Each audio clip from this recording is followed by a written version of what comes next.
What is up, fellow nerds, and welcome back to the Dapper Snapper Gaming channel, and welcome back to How Do I Want to Do This? This is our series where we take a look at all playable options available to players in Dungeons & Dragons 5th edition, then we rank them on a scale of 1 to 10 and either build them or fix them depending on how they rank. Now today we finish up our talks on the Trickery Domain Cleric. I know this is a lot of people's favorites, and it is really cool, especially with the new changes in 2024. But let's go ahead and put those into actual practice today as we build one. Before we do though, make sure to leave a like on the video, subscribe if you haven't already, of course share the video with your friends, and click the bell so you're notified when new videos are uploaded. So we talked about this, of course, I guess last week. This video is again a little bit delayed. Still sickness has been a thing in the house, but we're on the mend, so it's all good.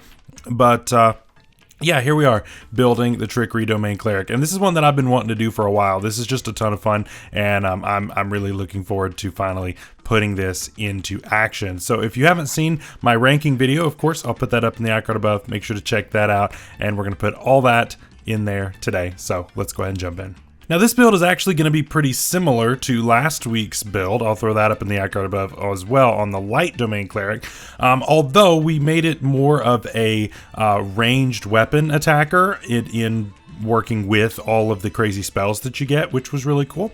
This time we're going to go with a melee fighter. So this is a little bit different. I say fighter, not literally, so don't click off just because you think there's going to be fighter levels. That tends to happen. No, there's no fighter levels at all, actually. We're just going to be a straight cleric this entire time. And but there are going to be a lot of similarities to that build. I'll put that up in the icon above if you're interested in a weapon wielding light cleric. Definitely a different take on that, but we're going to go with melee this time around just because of all the stuff that we get from our duplicate, and we'll get to that in a second. We start off, of course, with our race slash species slash whatever it is you're calling it at your table, and we're going to go with the exact same one that we did last week, and that is the High Elf. The High Elf makes a ton of sense here. Again, when you're doing these weapon attacking builds that are targeting something other than strength, you can really make use of this, and that is what we did last week. That's what we're doing this week, and so we're gonna be going for that. So that helps out a lot. We get dark vision, of course. We get our elven lineage, which is how we become a high elf, and with that we get an extra cantrip, which is fantastic because we just get True Strike here, and True Strike is so much better than it used to be. It used to be the worst spell, and now it's one of the best, at least in the cantrip category.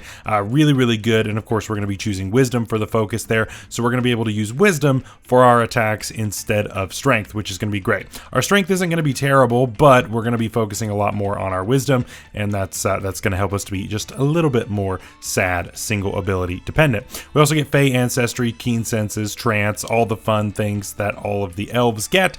Really good stuff there. For our stats, of course, we're going to be doing point buy, and these probably aren't going to be surprising anybody, maybe a little bit, but it's not too crazy.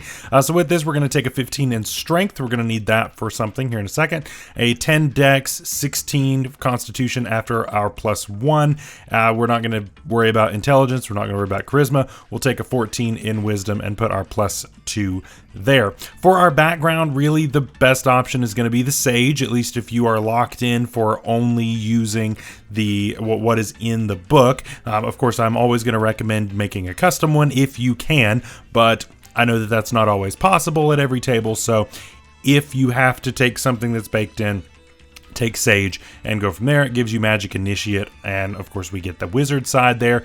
You can take whatever you want, but the biggest thing, of course, is Shield. That is that's one that I'm always going to want to take there.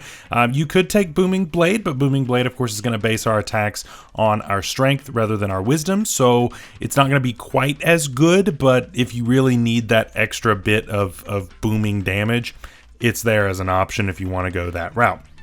For our equipment, pretty simple. We're going to be doing standard cleric things. Grab a mace, grab some heavy armor, and this will tell you a little bit about what we're doing on level 1. And yeah, we could have started fighter if we wanted to, and that of course will be in the honorable mentions, but instead we're just going to start cleric because we get a lot of the things that we want here actually because of how cleric has changed. If you have not seen my video on the changes to the general cleric, that of course will be up in the icon above right there for you to check out as well. But essentially now we get a couple of things at level 1, and that is spellcasting and our divine order. Now, of course, used to, we got our subclass here, and this sometimes would come with a proficiency, sometimes it wouldn't. It was all dependent on your subclass. Now subclasses come at level 3, but you can choose to get either heavy armor proficiency and some weapon things, or you can go more focused on your spells. In this case, we're going to focus a little bit more on our weapon, and so we're going to take the Protector option on our Divine Order. This gives us martial weapon proficiency and heavy armor proficiency. You, of course, can choose something other than the mace. We're not going to be going for any of the masteries in this case, just because sap really isn't that great. Of course, if you want to go for another weapon that has a better option, we can talk about that, but mace is pretty standard when it comes to cleric-y things. For the spellcasting, of course, we're going to get our cantrips at this level. Things like Guidance, Sacred Flame, Toll the Dead, Spare the Dying, those are going to be your standards there. Spare the Dying definitely less so on a cleric like this, but still could be an option for keeping your teammates around. And for first level spells, of course, Healing Word, Cure Wounds, the standards there. We're going to get Charm Person and Disguise Self at level 3, so we don't necessarily need to prepare those. If you want to for now, that's fine, and then we can drop them once we get them at level 3. At level 2, we're going to be a Cleric 2, and we get our Channel Divinity. This, of course, is pretty exciting. We get a new option, of course, with just being a Cleric, and honestly, it's better than the Undead option. You know, Turn Undead is still not that amazing. It's super situational. You're probably not going to be using this every session, depending on your campaign. Maybe if you're doing Curse of Strahd, maybe this will come up, but otherwise, our other option is going to be way better, so I'm going to be spamming that most likely until level 3, at which point we're going to be focusing pretty much exclusively on Invoke Duplicity for our subclass feature. I think this is just absolutely fantastic because as long as it is next to us, it can be a distraction, giving us free advantage.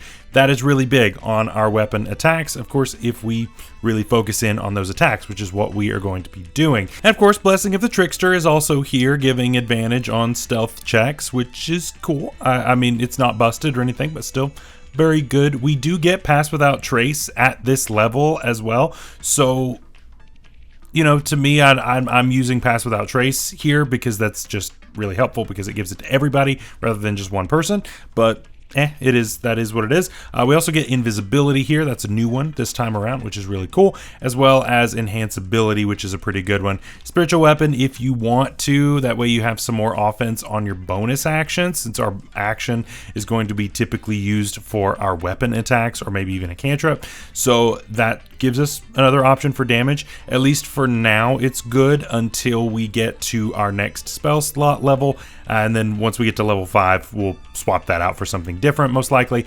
But of course, first comes Cleric 4, and we're going to get our first general feat. It's the same thing we did last time, Elven Accuracy. Elven Accuracy is too good to leave behind here. It just makes sense. We're going to be having very reliable advantage because of our duplicate. And so why would we not take this? It allows us to roll a third d20 when we are trying to hit. And it just makes so much sense. It's also a half feat, so we get that +1 in wisdom, which is really good. That does leave us at an odd number for right now, but that will be fixed in the coming levels. At Cleric 5, we get Seer Undead. Of course, this is a decent damage dealing option to undead creatures. Again, pretty situational because you're not always going to be fighting undead outside of certain situations, but still could be good for those specific ones. And we get third level spells. We get Hypnotic Pattern and Non-Detection for free, and we also get things like Dispel Magic, Aura Vitality, and the big one here, Spirit Guardians. Spirit Guardians is going to be my go-to from now on, most likely. It's just really good, especially if we're trying to get up in melee. Why would we not carry this, right? This is just going to give us extra damage. It gives basically the effect of difficult terrain to everybody around you. It's really good. It's really, really good and can keep people near you, can make sure that you are continuing to take them out. And again, you know, it makes it to where you don't have to be using your bonus action all the time, which is kind of the downside of Spiritual Weapon, right? Because then with Spiritual Weapon, you'd have to choose between moving your duplicate and then possibly hitting again with Spiritual Weapon. This doesn't matter with that, so this is definitely a huge improvement over Spiritual Weapon in this case, because we do want to keep that bonus action freed up in order to move our duplicate around to maintain that advantage. At Cleric 6, we get Trickster's Transportation, which is great, allowing us to pop around the battlefield as we move or summon that duplicate, which is really good. It's free teleportation, right? We don't want to discount that. It's really, really strong to be able to just pop around like that. The distance is really good because you can have that up as long as it's within 120 feet of you, which is really far. So very, very strong there. I love that. At Cleric 7, we get our Blessed Strikes, and of course I'm going with Divine Strike here in order to boost our damage on our mace attacks. Very good. It's not a ton of damage right now, but of course it will scale at Cleric 14, which is good, but every little bit helps, right? We also get 4th level spells. Confusion and Dimension Door come online for free, and Banishment is probably my other big option that I would take at this level.